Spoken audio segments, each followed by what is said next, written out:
Bonjour à tous, alors aujourd'hui, exercice sur les proportions et les pourcentages avec une entreprise française qui a produit 360 tonnes donc d'écrous et de vis. Donc production, 360 tonnes. Elle a vendu, on vous dit, un quart de sa production sur le marché national, 30% sur l'européen, 10% sur l'américain et le reste sur le marché asiatique. Ensuite, 25% donc des ventes européennes, donc 25% des 30% ici. Ça va faire des proportions de proportions. Se font en France, et 30% donc des ventes françaises, donc 30% des 25% des 30% se font à Paris. Il faut calculer un petit peu ici donc toutes les ventes en tonnes sur donc les 4 marchés, la France et Paris. Donc on est vraiment dans le thème de proportion ou plus communément pourcentage de pourcentage. Alors tout d'abord, première proportion à calculer, on a un quart de la production. Un quart, ça veut dire 1 sur 4. Donc 0,25 ou alors, autrement écrit, 25%. Donc pour calculer le nombre qui correspond à cette proportion, il faut utiliser la formule, multiplier la quantité totale par cette proportion.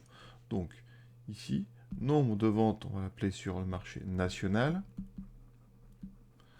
c'est donc la proportion concernée, c'est-à-dire un quart, multiplié par la quantité totale, donc 360. Autrement dit, 360 sur 4. 4 fois 9, 36, donc on est à 90 tonnes. Comment on aurait pu faire? On aurait pu faire aussi, donc, 360 fois 25%. Alors là, c'est plus compliqué, parce qu'il faut faire 360 fois 0,25. Là, la multiplication, vous voyez, est beaucoup plus compliquée à faire. Donc vraiment, quand vous avez du 25%, il faut penser à diviser par 4. C'est très très important. Sinon, vous faites 36 fois 25, vous verrez, ça vous donne 90. Deuxième proportion à calculer, deuxième nombre, le marché européen. Donc N européen, vous avez 30%. Cette fois-ci, la proportion elle est directement en pourcentage. Donc vous prenez 360, vous le multipliez par 30%. C'est-à-dire par 30 sur 100, donc il faut s'habituer par 0,3. L'opération c'est 3 fois 36. 3 fois 36, ça fait 108. Vous décalez la virgule, ça fait donc 100. Non, on ne décale pas ici, ça fait 108. Donc vous faites 3 fois 36, 108. Et vous respectez l'ordre de grandeur, évidemment, que 30% de 360, on est autour de 100. J'évite le maximum la machine, mais sinon, dans un devoir, bien sûr, vous prenez votre calculatrice, vous faites 360 fois 0,3, le résultat s'affichera 108. Troisième calcul, le marché américain. Donc N américain. On a du 10%. Alors 10%, vous devez savoir que quand on prend 10% d'une quantité, on la divise tout simplement par 10. C'est parce que 10%, on multiplie par 0,1. Et quand on multiplie par 0,1, on décale la virgule, vous voyez, vers la gauche. Ce qui revient à diviser par 10. Donc 360 par 10, ça fait 36. Pour le marché asiatique, alors là, il y a deux façons. Soit vous faites la somme pour l'instant de tout ce qu'on a, c'est-à-dire vous faites 90 plus 108 plus 36. Alors on va le faire en ligne comme ça, en colonne. 8 et 6, 14, il reste 1. 10 et 3, 13. Donc 234. Ça veut dire que, qu'est-ce qui reste pour le marché asiatique? On avait 360. Donc N asiatique, c'est donc 360 moins 234, puisqu'on dit que le reste est sur le marché asiatique. Donc on fait la soustraction. Alors ici, on doit avoir 126. Voilà. Comment faire autrement? On calcule d'abord la proportion qui correspond à l'Asie. On a donc, au total, on a 100%. Et on doit enlever les proportions qui sont déjà prises. Donc les 25% marché national, donc en France, 30% européen et 10%. Ce qui fait 25 et 30, 55, 65. Il me reste 35% pour le marché asiatique. Ensuite, vous utilisez la formule. Le nombre qui correspond à l'Asie, ça sera donc 360 fois 35%. D'accord? Donc 360 fois 0,35. Vous pouvez prendre votre calculatrice, moi je vais poser, donc on va faire 360 fois 0,35, donc ici 0, 5 fois 6, 30, reste 3, 18. 3 fois 0, 0, 18, il reste 1, 10, donc 0, 0, 6, 2, 1. On a deux chiffres à pas virgule, donc on décale de 2, ça fait 126, et c'est ce qu'on avait trouvé, vous voyez, avec notre soustraction, qui était beaucoup plus pratique ici. Deuxième partie, maintenant, les ventes en France et à Paris. Alors ici, on nous a dit, donc, on a 30% sur le marché européen, et ensuite, on a 25% donc, des ventes européennes qui se font en France. Donc, on doit calculer 30%, et on doit en prendre 25%. Donc, on doit faire 25% de 30%, ce qu'on appelle une proportion de proportion. D'autres appellent ça des proportions échelonnées, d'autres des pourcentages de pourcentage. On va rester sur proportion de proportion. Comment fait-on? Eh bien, quand on a des proportions de proportion, on multiplie entre elles les différentes proportions.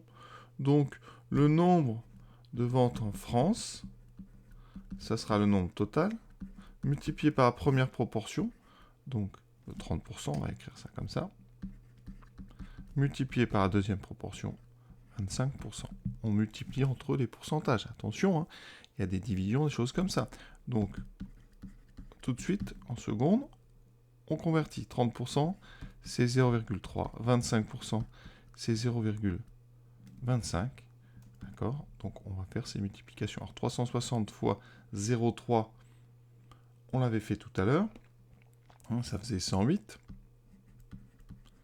Multiplié par 0,25. Alors, multiplié par 0,25, c'est pas très pratique. Donc, on va préférer... parce que 25%, on l'a déjà dit, c'est une division par 4. Donc, on va faire 108 divisé par 4. Alors, 100 divisé par 4, ça fait 25. 8 divisé par 4, ça fait 2. Donc, 25 et 2, ça nous donne 27. Ensuite, il nous reste à faire donc les ventes sur Paris. Alors, qu'est-ce qu'on sait sur Paris? On nous dit que 30% des ventes françaises sont faites à Paris. Donc, si on utilise ce qu'on vient de faire, le nombre qui correspond à Paris, ça sera donc 30% de 27. Donc, on a nos 27. On prend 30%. D'accord? Donc, ça fait 27 fois 0,3. Donc, 3 fois 27, ça fait 80. Donc, on trouve 8,1. Alors, les petits détails qu'on peut rajouter. Pour le nombre en France, moi j'ai fait 360 fois 0,3, vous voyez d'abord. J'aurais pu d'abord calculer ce que représente 25% de 30%, parce que je sais qu'il y a 25% des ventes européennes en France, d'accord, et qu'on a 30% sur le marché européen. Donc j'aurais pu faire 25% de 30%. Ça m'aurait donné, donc ici, une proportion de 0,25 fois 0,3, c'est-à-dire 0,075. Autrement dit, les ventes en France représentent 7,5% donc des ventes totales. Et dans ce cas-là, j'aurais juste fait 360 fois 0,075. Ici, alors j'aurais dû prendre donc... Alors là, c'est plus difficile à faire comme multiplication, vous voyez, parce que tout à l'heure, j'avais fait 3 fois 360 et après fois 0,25. On a divisé par 4. Ici, c'est un petit peu plus difficile à faire. Mais on a sinon le recours de toute façon à la calculatrice. Ensuite, autre remarque, pour le nombre donc de Paris, on va faire la même chose. Avant de faire toutes mes petites multiplications, vous voyez, je suis parti de 27. J'aurais pu directement, sans m'occuper des 360, regarder la proportion que représentait Paris par rapport au total. Donc Paris, on était donc sur les 30% du marché européen. Mais vous preniez uniquement donc 25% des ventes européennes, et à l'intérieur de ces ventes européennes, on en prenait 30%. D'accord? Donc on devait prendre 30% des 25% européens et des 30% qui représentaient le marché européen. Donc on a 30% de 25 de 30. Ça faisait une multiplication qui faisait 0,3 fois 0,25 fois 0,3, qui donne 0,075, ceux-là qu'on vient d'avoir, fois 0,3. Et donc, on doit faire ce calcul. On aura donc 3 fois 75, ça fait 225, donc 0,225. Autrement dit, le marché parisien représente 2,25% du marché total. Et dans ce cas-là, vous pouvez vérifier 360 fois 2,25%, ce qui fait 360 fois 0,0225, eh bien, ça doit donner 8,1. Vous voyez la calculatrice, hein? Donc, la morale de ce que je viens de dire, c'est quoi? Eh bien, c'est que pour calculer comme ça des proportions de proportions, vous avez deux choix. Soit vous les appliquez les unes après les autres, comme j'ai fait, vous voyez, nombre en France, puis nombre à Paris, progressivement. Sinon, vous faites d'abord le calcul eh bien, du pourcentage que représente votre quantité finale, et après, vous faites l'opération. Donc, il y a deux options, deux visions des choses, soit donc des calculs de quantité successives, soit un calcul de ce qu'on appelle un taux, qui sera un taux global, et après on l'applique à notre quantité de départ. Voilà. Cet exercice est terminé, c'est un exercice quand même qui est assez important, dans l'idée vraiment, les proportions de proportions, autrement appelées pourcentage de pourcentage, c'est quelque chose vraiment de très important. J'espère que ça vous a plu, à très bientôt.